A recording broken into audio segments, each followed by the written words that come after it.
It's not just a matter of learning how to be a good runner. It's a matter of unlearning all these bad habits Yeah, you've exactly. constructed. That's good. Yeah. Um, and that's a distinct art of its own. Welcome to Stoic Conversations. In this podcast, Michael Tremblay and I discuss the theory and practice of Stoicism. Each week, we'll share two conversations, one between the two of us, and another will be an in-depth conversation with an expert. In this conversation, Michael and I discuss the discipline of desire. It's one of the three Stoic training disciplines. We spend the conversation highlighting what we think is most significant about this discipline, what exercises one can use to practice it, to improve in it, and finally end by talking about challenges. Before jumping into it, I have two announcements. First, our course is starting on October 23rd. If you want to learn and apply the ancient playbook for living well, namely Stoicism, we're going to be spending 3 weeks in a live course with video calls, community interaction, a forum, readings, and a capstone project to solidify one's thoughts and learnings. All of these things are geared towards becoming more stoic. If any of that sounds good to you and you want to take part in it, do check out stoameditation.com/course. We'd love to have you. And then second, I'm running a free workshop on Stoicism and mindfulness. It'll be live this Thursday, October 12th at 6 p.m. Eastern. To register for that, go to stoameditation.com/workshop. All right, here is our conversation. Welcome to Stoic Conversations. My name is Caleb Ontiveros. And I'm Michael Tremblay. And today we are going to be talking about the discipline of desire. So this is one of the key Stoic disciplines. We also have the discipline of assent or judgment and the discipline of action. And today we're going to be talking all about desire in particular. And this is the second part in a 3-part series where we're going over those 3 disciplines. So we have one on judgment or assent before this. This is desire, and then we'll be into ethics or action after this. For those that are still familiarizing yourself with these are in Stoicism, the idea of the 3 things that you need to train yourself in or practice to improve yourself, to become a better person, to achieve happiness, to achieve the kind of the ends, goals of Stoic philosophy. A lot of times you think about ethics in this abstract way. Well, the Stoics thought about it as something to be practiced. How do you practice it? You practice it by going through these 3 disciplines. And so the discipline of desire is one of those 3. And it's about what you want. It's about what you desire out of life, what you think is good for you versus bad for you, what you want to get and what you want to avoid, and what those feelings of desire and aversion, as the Stoics call them, but really just wanting to get things or avoid things, what you apply those to, what are the objects of those sensations, and what should they be, what should you apply them to, and how do you go about training yourself to apply it differently if you desire the wrong things or you're afraid of the wrong things. How do you change that so you feel the right way about the right things? Yeah, that's right. You can sort of think of these disciplines as domains. If you're aiming to be good at a particular sports or activity, you're going to break that down into different areas and you drill those distinct areas, have specific practices for each one. And the 3 disciplines are one way to do that for the project of living a happy life, building a stoic character. And then desire in particular is focusing on, that's the bit we'll focus on today. Yeah, and so that sport analogy is useful. I mean, one thing we talk about a lot in consulting, bear with me, I'm bringing some consulting lingo into this, is something being MECE, which is mutually exclusive and collectively exhaustive. Uh, I wouldn't say these are mutually exclusive. I think there's a lot of overlay between the different disciplines. Like what you assent to is going to have a lot to do with what you end up desiring and vice versa. But they're kind of collectively exhaustive in the sense that if you're really good at one of these, but you're forgetting the other one, you're missing something very important. So when you're looking at your progress being kind of lumpy, or maybe it's going well, but it's not progressing, you're not progressing the way you might like to. One thing you can do the same way an athlete might say, well, maybe my technique is good, but my cardio is bad. Maybe my cardio is excellent, but I'm not as strong as other people, or my flexibility is poor. You can compartmentalize these levels of progression to pick which one to focus on, or these types of progression. Same kind of thing with your Stoic practice. It's helpful for breaking apart, not thinking of it holistically as becoming a better person, because that just makes it complicated to identify actionable steps, really, right? Like when you want to actionable steps, you want to be specific. These disciplines are really helpful for getting specific. Yep, absolutely. So we'll be grounding our discussion in a chapter from the book The Inner Citadel by Pierre Hadot. The two of us read that before this conversation. We read it, rather. And so if as we reference Hadot, that's what we'll be talking about. And then the focus, the rough structure for this is just us going to be teasing out some of what we think are the essential aspects of this discipline, the discipline of desire, noting exercises, techniques for training in that discipline, and then talking about challenges that we've run into, we've seen others run into in applying this. Yeah, cool. Let's do it. Yep. So do you want to kick us off with your first item? So the first thing that I think is really important about the discipline of desire, something important to understand about it, is the Stoics make this division that we don't really, especially Epictetus and Marcus Aurelius, that we don't really use in contemporary. I don't think we talk about it very much in the modern day, which is this division between, I would say, degrees of desire or degrees of longing or wants. And so the Stoics make this difference between desire, which is this incredible, intense sensation you experience when you feel you need something to be happy. You can't live without it. Your life is ruined without it. That's desire. That's what we're talking about. This kind of full-bodied love or intense feeling. Maybe you think, the first time you fall in love, maybe that was desire in the Stoic sense. Or maybe the last time you've been really anxious about something, or you really have felt kind of pit of your stomach fear. That's aversion, the more intense equivalent, the opposite side of desire, that kind of thing of like, I really need this not to happen. When we're talking about the discipline of desire, we're talking about that sensation, that extreme sensation. And what the Stoics do is they make a division between desire and impulse. So impulse is a kind of a weak sensation. You can think of it like a motivation or an inclination or a preference. You can think of things like this. And so desire should be, according to the Stoics, only directed towards virtue, towards being an excellent person, and towards a kind of love for nature as a whole, a love for, the universe in its entirety and the way things are. Impulse, this other sensation, this is relatively weak. And that's what you actually direct towards things in the external world, certain outcomes you want, fulfilling your roles, having preferences over things outside of your control.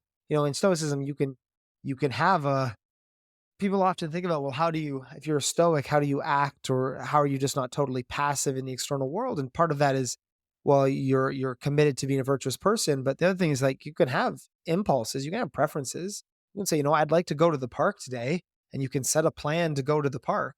And then if rain happens, you can go, oh, my plan was foiled. Like, I'm not going to go to the park today. My preference wasn't fulfilled. But at no point are you feeling desire. You're not feeling that intense sensation. So I think when we're talking about this, that is like first of all, it's an interesting distinction the Stoics make. I don't hear in modern language very often.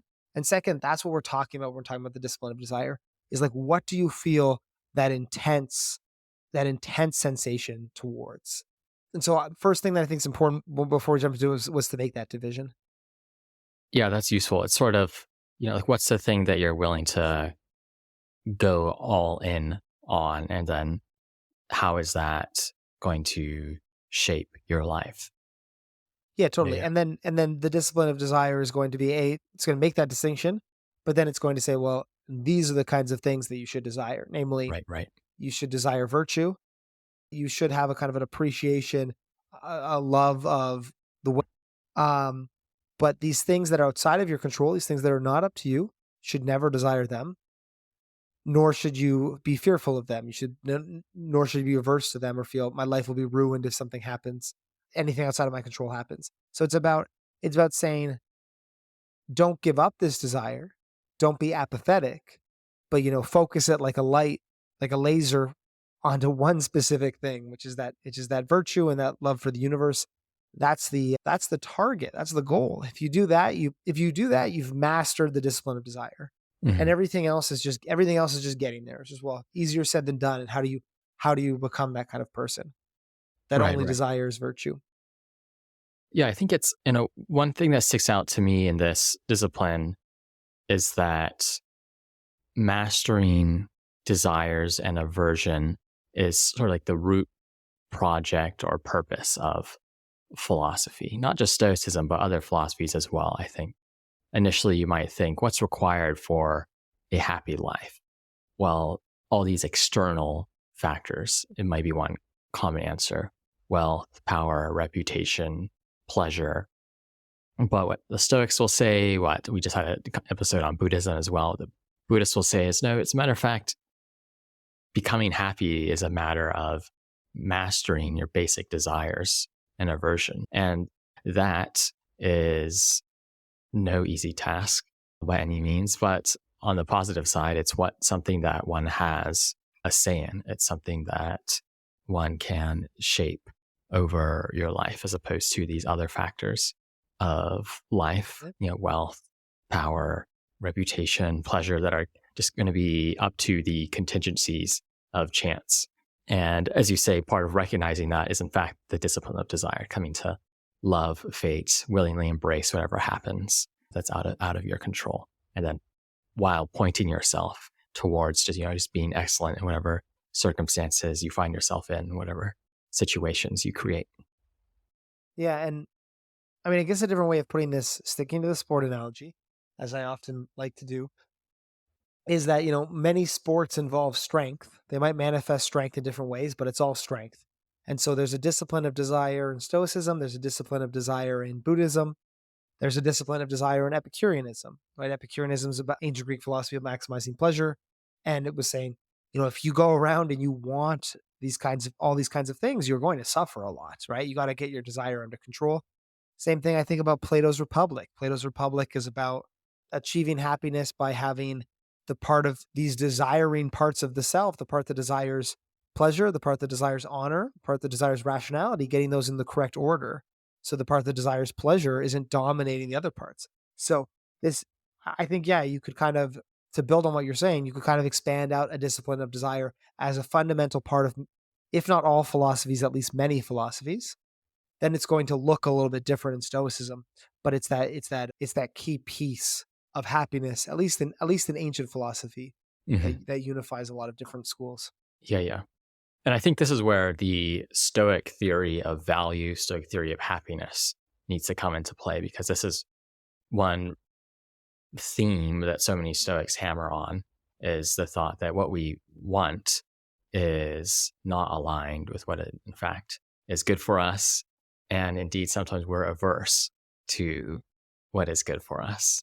So you have Epictetus always exhorting his students to, improve their uh, attention on what is up to them, realize what roles they are in, and live accordingly without being distracted by all the sorts of things they tend to get distracted from. And we're in a similar situation today, of course. So I think that in what you have this idea, okay, you need to master your desires. And the question is, okay, what should you want? And the Stoic answer is, you should want to be an excellent person, live the life of virtue. And explaining exactly what that is something we've aimed to do, that's ancient Stoics have aimed to do. But at the very least, you want to be pointed at that target.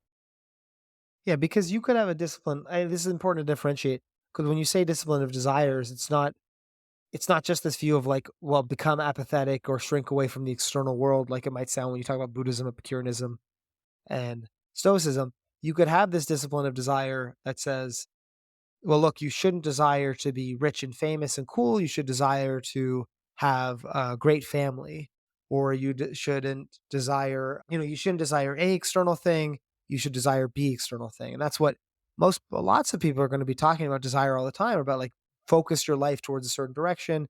If you want this instead, you'll be happy, and so on and so forth.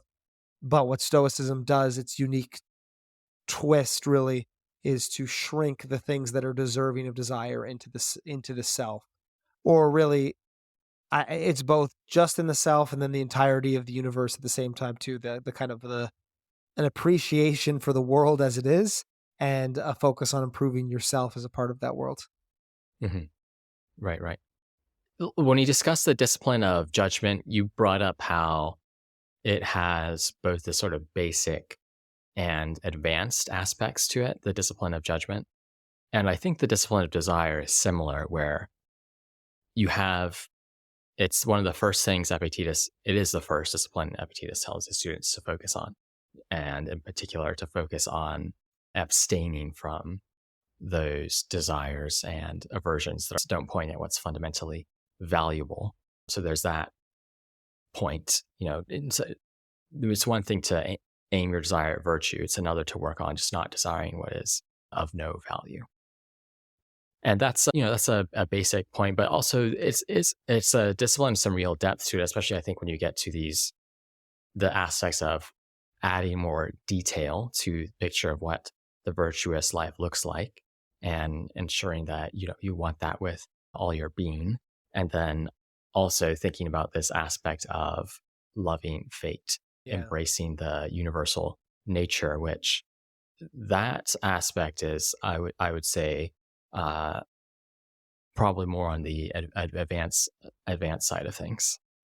Yeah, if I had to make a off the top of my head here, if I had to make the division between what is a beginner and advanced, I would say the beginner is kind of a negative. The beginner is remove your desire from things that don't deserve it. And I would say the advanced is about the actual expansion of desire, the increasing of desire towards the things that do deserve it. Because when most beginners learn about the dichotomy of control, it's this thing of like, oh, I shouldn't care about that. Wow, what a great insight. Oh, that doesn't matter. Oh, I'm upset because I'm worried about what other people think of me, and it's all about removing desire and aversion from things that don't deserve it. And then I think the more advanced practice, as you said, is either toward the self or towards love of fate and the universe. Actually, let's ramp the dial on desire back up. So you're the kind of person who's getting access to the kind of the motivational power of that emotion and the importance of that emotion, but doing it's an advanced technique because it's a very dangerous thing, right? This is one thing the Stoics talk about, is that Epictetus emphasizes this, that all of our passions, so all of our extreme negative emotions, those come from frustrated desire and aversion. I feel Hmm. extreme negative emotion when I want something and I don't get it, or I want to avoid something and it happens to me. So somebody who's totally apathetic in kind of a literal sense, I guess they don't feel passions, would be the kind of person who doesn't care much about things, right? So the, there's this kind of beginner position to abstain from desire and aversion, be very apathetic, calm down, basically, stop Hmm. caring as much. And then the advance is like, well, how do I turn that back on? How do I open the faucet to those strong feelings in a way that doesn't come back to bite me? That's, I think, the more advanced practice. Yeah, excellent. Yeah. Is there anything else you want to shout out in terms of sort of significant or essential aspects of the discipline before you move on to exercises? I mean, one thing that Hadot does a good job here, which I probably don't emphasize enough, but is an important part of Stoicism, but I don't think I emphasize as much in my own practice, is Hadot in his book talks a lot about the kind of the love for the universal nature, the appreciation for the world around us, and the kind of focusing the desire towards that. It's really easy, I think, to focus the desire on the individual, the becoming a better person, the virtue, but it is this part of Stoicism to also, love the universe, love your place within it, love things as they happen. And I think that's an important part, at least of if you're going to practice ancient Stoicism in a kind of robust, in a robust spiritual way. Expanding that desire outside of yourself is an important part of the discipline as well. Yeah, yeah, absolutely. I think, yeah, I think it's it's, I think, something we've been talking about a little bit more than usual, this aspect of the universal nature, loving fate, more than our previous Stoic conversations, just because it is something that is important to Hedo in particular. And of course, it's important to the ancient Stoics, and not something that we spend as much time on in most of our conversations. But I would say there, and there are different readings one can have on, what exactly that means. Does that just mean embracing the facts in sort of a secular, non-spiritual interpretation, or does that mean, not acknowledging a deeper sort of purpose, almost at what the ancients would call a teleology to the world? Cole, do you have anything else to add to that? No, let's jump into some exercises about All right, how do you enough do this? talking. Yeah, let's. Time to practice. One of the first practices that comes to mind for the discipline of desire, I think this is a excellent way to introduce mindfulness techniques. So we have a line from Sites from Marcus Aurelius: the proper characteristic of the good man is to love and greet joyfully all those events which he encounters and which are linked to him by destiny. And that idea, I think, of greeting whatever occurs is something one can work on in an isolated way through mindfulness meditation, just by paying attention to any sensations that arise and noting how we tend to have these desires about, thinking particular sensations are good, particular sensations are bad, and coming to sort of shape ourselves to, instead of immediately reacting to, oh, this is some amount of discomfort I might be experiencing while meditating, instead of immediately reacting to that and accepting, yes, this is discomfort, it's something I should be averse to, it's bad, we can just see it as a sensation and shape ourselves into the kind of person who's, like receptive to that feeling, almost open to whatever sensation arises. And that's something that can be practiced, I think, by mindfulness meditation in an isolated way, focusing on these sensations that arise in your body, thoughts that are occurring. And then one can move from, those sorts of mental moves that one has while sitting, to applying that to other events in one's day. Well, one way to think about this, I'm interested in what you think about this, Caleb, is this idea that like maybe we almost have like a habitual response to certain things, or like a default response to some things, of like, oh, this sensation of this is frustrating to me. It becomes a kind of habit, or, this physical sensation is a negative one, becomes just like a typical way, like situation A occurs and we just like interpret it in response B automatically. And so mindfulness is this way of like intentionally reflecting upon the stimulus and then introducing a different response or opening up a different response. So it's like it doesn't have to be a negative one. You can reinterrogate that sensation or that experience, but to create a different kind of reaction, a different A to B, has to just be intentional, right? That's where the mindfulness comes in. Is that Hmm. is that is that what you mean?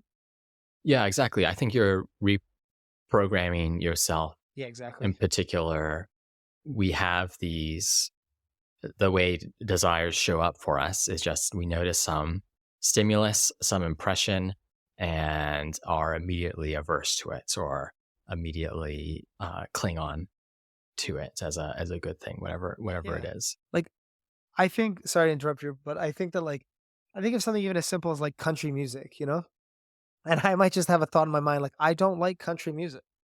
And some country music comes on, I go, "Oh, country music." Sorry for all the country fans. But then there's this idea of just being like, "Well, I'm actually going to listen to this song. I'm actually gonna be present with this."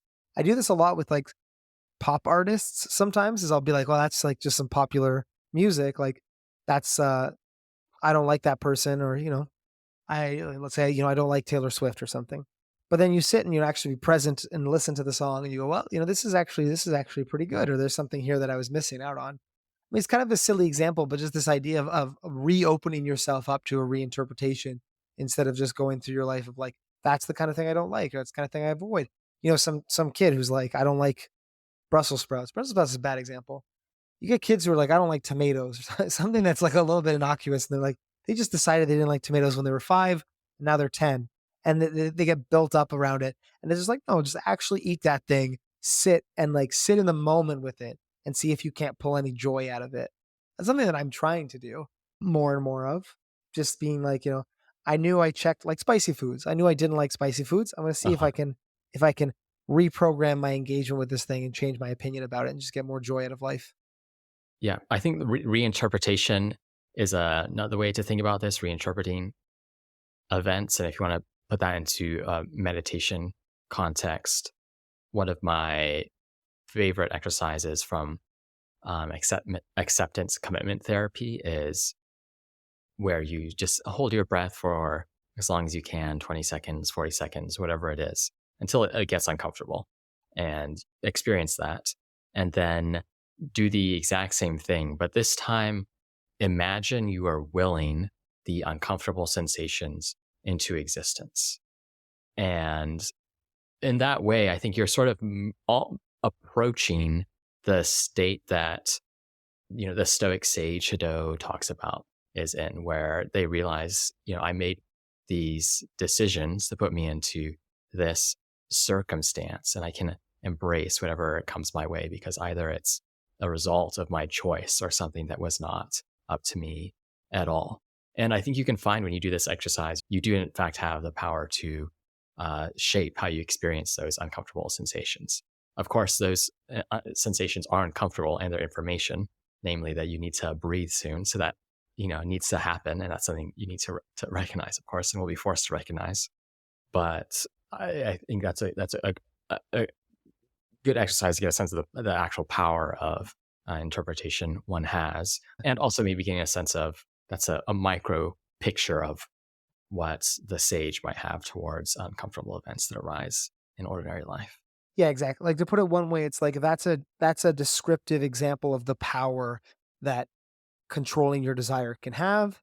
And then it's like, okay, and now in the Stoic framework, you apply it to where it should be applied, which is Mhm. that idea of virtue or a love for nature. The one, we got some other exercises here, but one last thing I want to say about this is Viktor Frankl in his book Man's Search for Meaning has this. There's this part at the end where he talks about his work as a psychologist and has a bunch of examples, just like the one you gave, Caleb, where, he has someone in, the person has anxiety and starts sweating when they get anxious. And it's just like, oh, like I'm so embarrassed and it causes me to sweat more. And it's just terrible. It's ruining his life. And Viktor Frankl's advice is basically like, I want you to will the sweat. I want you to go into that sweat situation and be like, I'm going to be the sweatiest person here. I'm going to outsweat everybody else. And that ironically, really calms the anxiety and actually causes them to sweat less and breaks this like negative cycle. So it's just this power of willing as an exercise is a valuable exercise. Mhm. Yep. Yep. Yeah, absolutely. Cool. What else do you have? Well, I see, looking at our notes here, I see you have it as well, but there's Amor Fati, which is a very famous exercise, the, love of fate. Hadot points out that it actually comes from Nietzsche, the phrase itself. I mean, certainly it's a Latin phrase, so it wouldn't be in Marcus Aurelius or Epictetus. But as far as we're aware, it doesn't even show up in Latin in the Stoics, but it is something that they promote, the idea behind this. But this is a pretty common exercise. Most people listening are probably familiar with it. It's just this idea of loving things as they happen, not as you want them to happen. That's something Epictetus talks about. But I want to reframe this exercise in the context of desire, because I think often we frame Amor Fati, or I do it, as an exercise of acceptance, as an exercise that, that kind of beginner negative exercise of like, Hmm. I don't want this to happen. Okay, I will accept that it happens because it's part of fate. But what Hadot pushes and the Stoics push for, but Hadot pulls our attention to intelligently, is that no, this is loving fate. This is desiring fate. This is not just I will not feel a negative reaction when these things happen, but it's like I love them as they happen. I desire them as they happen.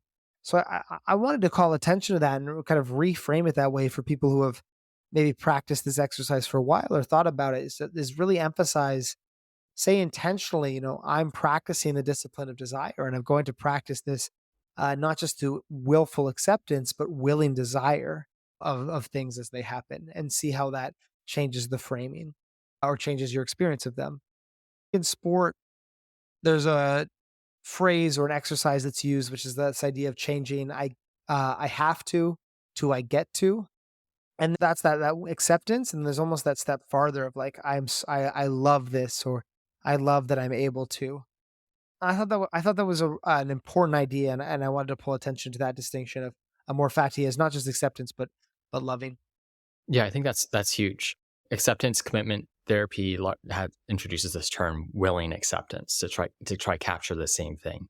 Of course, it's entitled acceptance commitment therapy, but you want to say it's not just accepting, not merely tolerating or acting without judgments, but approaching things with a sense of willingness, embracing reality, not just tolerating it. And I think it also brings to mind the line from the hymn of Cleanthes, that fate guides the willing and then drags the unwilling behind it, which I love. Excellent. One other exercise that I have here is thinking about how you cultivate your attention and noting how that's related to desire and aversion. So I have a passage from the Discourses here from Epictetus, book 4, on attention. First, then, we ought to have these rules in readiness and to do nothing without them. And we ought to keep the soul directed to this mark, to pursue nothing external and nothing which belongs to others or is in the power of others, but to do as he has appointed who has the power. We ought to pursue altogether the things which are in the power of the will, and all other things as it is permitted.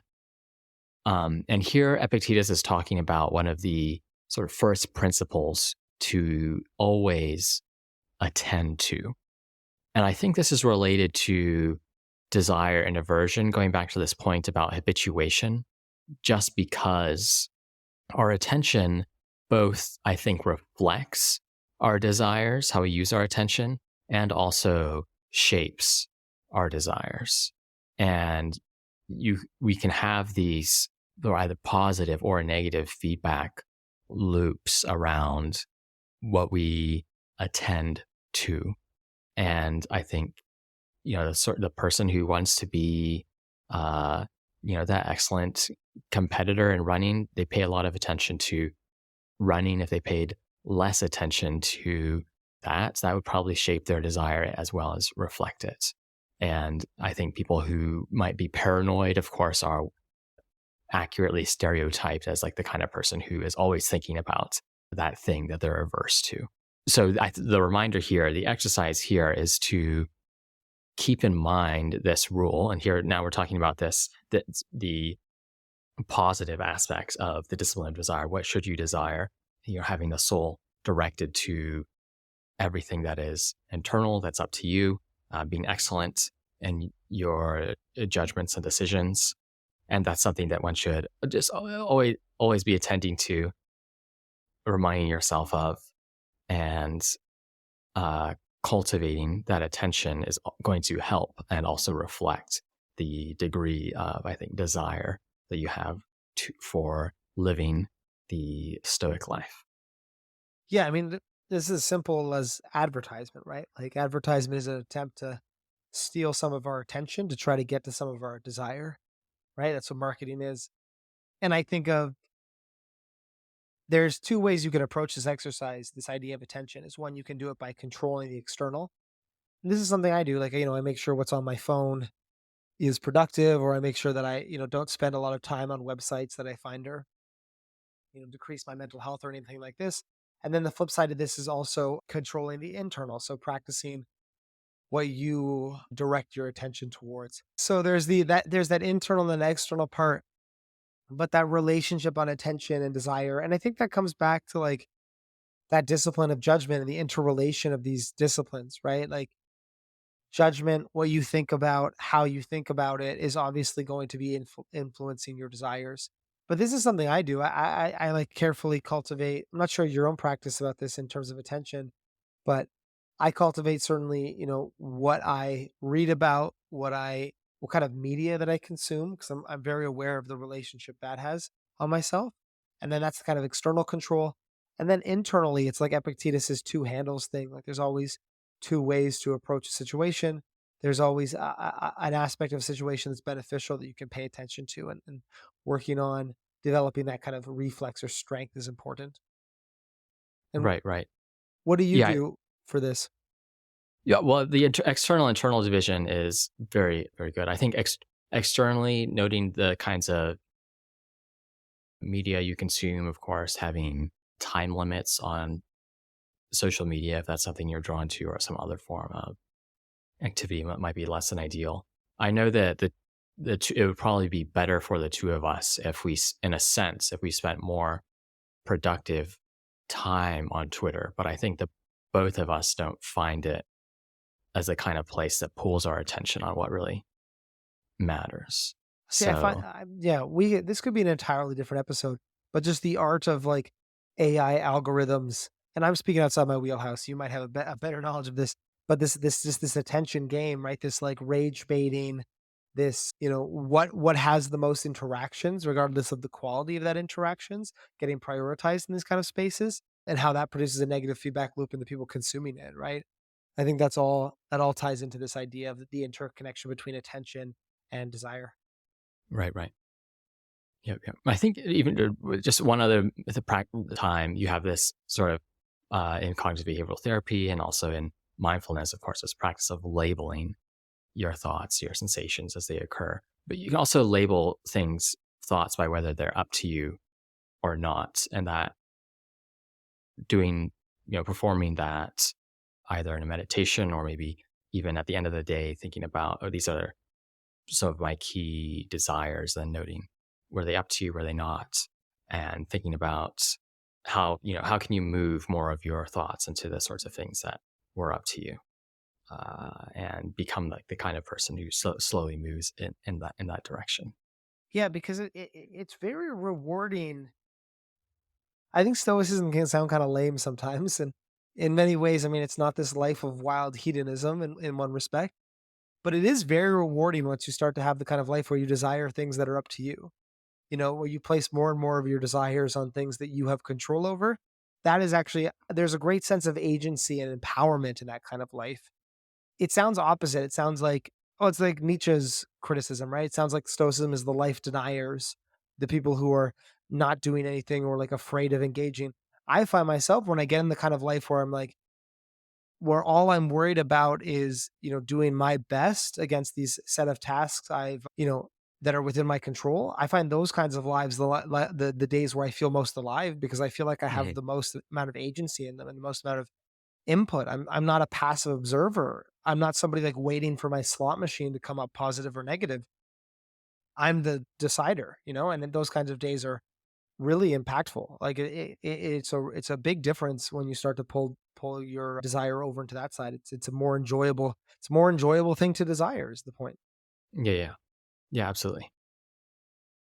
And speaking of that, building on that, I mean the last exercise that I have that Hadot talks about a lot, which I think I'd never heard it I haven't heard that people really talk about this much in modern Stoicism, but Hadot, I think, rightly points out this is a huge thing for Marcus Aurelius, and something that I'll start to think about more actively is this idea of circumscribing the present. So it's just this idea of, I mean, really, it's this idea of living in the moment.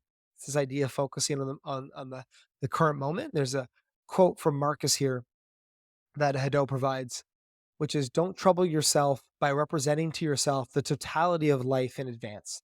Don't try to go over in your mind all the painful hardships in all their varying intensity and number which might possibly happen. Rather, when each of them occurs, ask yourself, what is there about this situation that is unbearable or intolerable? For you will be ashamed if you answer affirmatively. In addition, remind yourself that it's not the future nor the past which weighs upon you, but always the present. And this present will seem smaller to you if you circumscribe it by defining and isolating it. And if you make your reflective faculty ashamed of the fact that it cannot put up with such a small, isolated little matter." Um, Again, I think about this in sport, this idea of like, walking up a mountain is just a series of steps and every step is manageable. So there's a lot there to unpack, but it's this idea of really focusing on the present moment, asking yourself, you know, in this present moment, is there anything that I can't handle or do well in? And as Marcus says, you might be ashamed at the answer because it's usually always that you can handle just this moment. And really, Mhm. what weighs down on us is when our attention extends either into the past or into the future. And I think what I like about this, not only is this, I think, just a really good rule of thumb for like happiness, but I think it also connects with this idea of desire, which is that when you start desiring things in the past or the future, that's really when you run into trouble. When your desire extends, well, I wish I'd done something differently. I wish this person hadn't been so mean to me. I wish this person had liked me back. I wish I'd gone for that opportunity when I had the chance. When you start desiring things that that they happened 5 years ago, 10 years ago, you're in a bad way. And likewise in the future, when you say, well, I hope this goes a certain way that I want it to, or I'm afraid it will go a bad way or a way I don't want it to, you start applying that to the future. So just this idea of, so there's this idea of wanting the right things, but then there's this also idea of this kind of temporal idea of not wanting things or desiring things in the future or in the past and focusing that desire exclusively on the present. And I like that because it almost seems different to me. Like it almost seems like if you're having trouble desiring the wrong category of things, at the very least, you can focus on desiring the wrong category of things in the present moment, right? Like you can, if you're having trouble switching the type of object, well, you can switch the time. And so again, with that athlete analogy, it's like if you're having trouble with your cardio, you can build your strength. It almost seems to me Mhm. like a different way of attacking the discipline of desire, but just as impactful way if you get it right. Yeah, there's another line from Marcus Aurelius: all the happiness you are seeking by such long, roundabout ways, you can have it all right now. I mean, if you just leave all of the past behind you, if you abandon the future to providence, and if you arrange the present in accordance with piety and justice. We've talked about, just sorry to interrupt there, but like I'm not a huge Marcus Aurelius fan. I mean, I love Marcus Aurelius, but he's not my favorite Stoic. But this kind of stuff, these kind of quotes, I get the kind of the shivers when we're reading them. Like, oh, whoa, this is good. This is meaningful, and I should pay more attention to this. I think this is some good Marcus right here.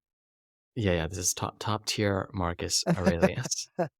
But yeah, just going back to that point of noting yourself in the present, and perhaps there's an additional thought here, which is that you can note, is this something that's a matter of justice? Namely, is there something that's up to me here? Is there a right action here that I can get excited about, that I can get motivated to do? Or is this perhaps more a matter where things are out of my control? Where when Marcus Aurelius says piety, it has to do with this note of loving what's outside of your control, loving whatever nature throws your way. So you can think of it almost as two handles here. And if you master those two handles, uh, circumscribe your experience to the present, that's all you need, as Marcus says. Yeah, and that's the thing of like that's that idea I was talking about at the start about turning that tap back on of desire, right? Of like wanting things. In the real Stoic, the sage wants very badly. They've just managed to focus it on the correct things in the correct time. And if you want the correct thing, but you wanted to have been a good person 10 years ago, well, now you're going to run into trouble, right? Because again, that's Hmm. something outside your control. If you feel all this regret about a time you were shitty 10 years ago, that's not, you've turned on the desire, but it's gone the wrong way, right? Or if you want something in the future, if you're, well, I've started to practice stoicism and I really want to get this right. I want to be, super, super perfect person 5 years from now or whatever. You're getting it wrong, right? Because you're starting to expand beyond. So that's why it's so difficult to kind of to Right, right. Well, I think we're ready to move on to challenges now. Is there anything else you want to touch on, or no, that's you great. ready for it? Okay, cool. Yeah. So as far as challenges, There are a number here, but the main one I want to highlight is just that changing what you value is a difficult matter. So we've given a number of different strategies we tried to use, and of course, it's something the two of us are still working on quite a lot, and that's just the name of the game, as it were. So with that, I just to emphasize that it's difficult. It's difficult because we are, imperfect creatures who have all this evolutionary machinery, which is not geared towards desiring what fundamentally matters, because we grow up in societies that, as the Stoics would say, are literally insane. People are both ourselves and the people who surround us have promoted all these messages about what's needed for a happy life, what's actually valuable. And we've ingrained a number of those. So that being said, it's always important to be ambitious, but be realistic in terms of shaping yourself and noting that it's not just a matter of snapping one's fingers, but always investing in that, incremental movement towards becoming more stoic. And I think by doing so, you're sort of recognizing the shape of reality, as it were. Maybe that's a bit too abstract, but by noting, I think, that it is difficult, that is part of embracing the way things are. And I think there's some solace in that. Yeah, if you took the opposite, if you were frustrated at the difficulty of the things, that would be you failing the discipline of desire. That would be you putting yourself at friction with the nature of the world, which is that self-transformation requires effort and is kind of slow. I do like that we talked for 50 minutes about this and we're like, challenge number 1, it is hard. Oops, we could have said that at the start. Everybody got invested in it. It was like, oh, this is actually really difficult. But most difficult things are important. Or maybe not most important things are difficult. Let me say that. There's plenty of difficult things that are unimportant. Don't do them. But do the difficult ones that are important. Yeah, it's and a reason I think that it's difficult is because it is the source of the motivation, right?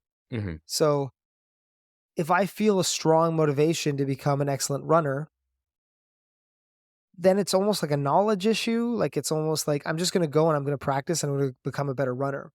But what do you do when you're almost always having conflicting desires? Because let's say, you desire reputation and fame, but you also desire to be a good person in a stoic sense. It's like if you didn't desire fame, there's always this desire pushing back because that's why you're failing the discipline of desire. That's why you're having a problem. So it's like you're not battling against knowledge or circumstances or just time. You're battling desire against desire, right?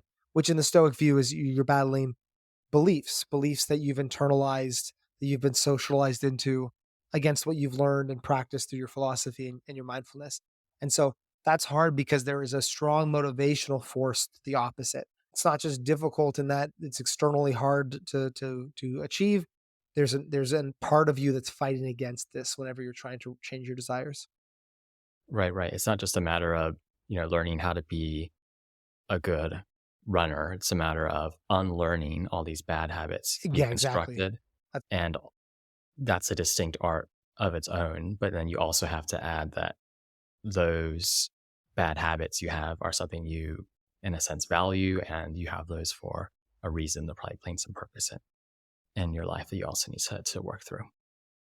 Yep, yep. Cool. And I think I hope some of the techniques we've mentioned are, I do believe many of the techniques we've mentioned are useful for that and are essential. Um, it's a matter of a lifetime of work rather than a day, of course. One of the other challenges that I wanted to identify, this is going to be a bit more abstract, but it's this idea of loving fate and nature. And I guess my question is if, if we're not a full spiritual Stoics, if people are wrestling with the spiritual aspect of Stoics, this idea of the universe as a providential God, as a divine principle that imbues all of nature. If fate is not providential, if the universe is not, which is to say, not just deterministic, but deterministic with a goal, moving towards something and moving towards something good. You know, if that's not the case, if it's just, then why should I desire fate? Why should I not just why like not there's a reason to accept fate, but why should I love you accept fate because you can't control it, right? But why should I love fate? Um I understand desiring virtue. We desire virtue because virtue benefits you as an individual. To be virtuous means to live well as a human. You desire it because it helps you. But why this love for fate? Is it just because it's psychologically beneficial, or is there a way to ground that stronger sense of Amor Fati, even if we don't accept the bigger picture Stoic God? Yeah, but there's sort of two different ways to approach it. One is to offer that grounding in nature. Like there's something that's worth loving about nature. Perhaps it's not, you can't, if you don't have the full on spiritual Stoic view, it's not the view that there's some fundamental providence behind the world, but there is still a sense of providence in the sense that nature provides all you need to live a good life. And perhaps that is sufficient for the right attitude. And of course, nature is beautiful. There are many exceptionally valuable aspects of the world. So perhaps when you say things like love fate or embracing the world, what you're really doing is embracing certain aspects of it, not all of it, and aspects that are always present. I think that's one response. The other kind of response is just thinking about, well, who lives the better life? Going back to Nietzsche again, is it the person who tolerates every moment or notes, just sort of observes every moment as they are, or is it the person who says, Nietzsche says, offers that yes to every moment and says, I'd be happy to live this life over again and again because of what I chose and because of what happened. And I think that's not I think perhaps that's not an explicit argument, but I think there's something compelling to that. Yeah, great. I mean, I think that's a good spot to leave it. Nice. All right. Thanks for that conversation. Yeah, I hope that was helpful for everyone. I think it's fun to think about desire separately, and something we sometimes lose in the discussion of Stoicism because it's has such a focus on reason, such a focus on the intellect and our judgments and our beliefs. But the important role desire still plays in that school, in this school of thought, regardless. Absolutely. Great, thanks. Excellent. Thanks again for listening to Stoa Conversations. If you found this conversation useful, please give us a rating on Apple Podcasts or Spotify and share it with a friend. And if you'd like to practice Stoicism with Michael and I, as well as others walking the Stoic path, we are running our 3-week course on Stoicism Applied. It'll be live with a forum, interactive calls, and I think will be an excellent way for a group of people to become more Stoic together. So do check that out at stoameditation.com/course. And if that's not to your fancy, you can find links to the Stoa app as well as the Stoa letter, our newsletter on Stoic theory and practice at stoameditation.com. Thanks for listening. Until next time.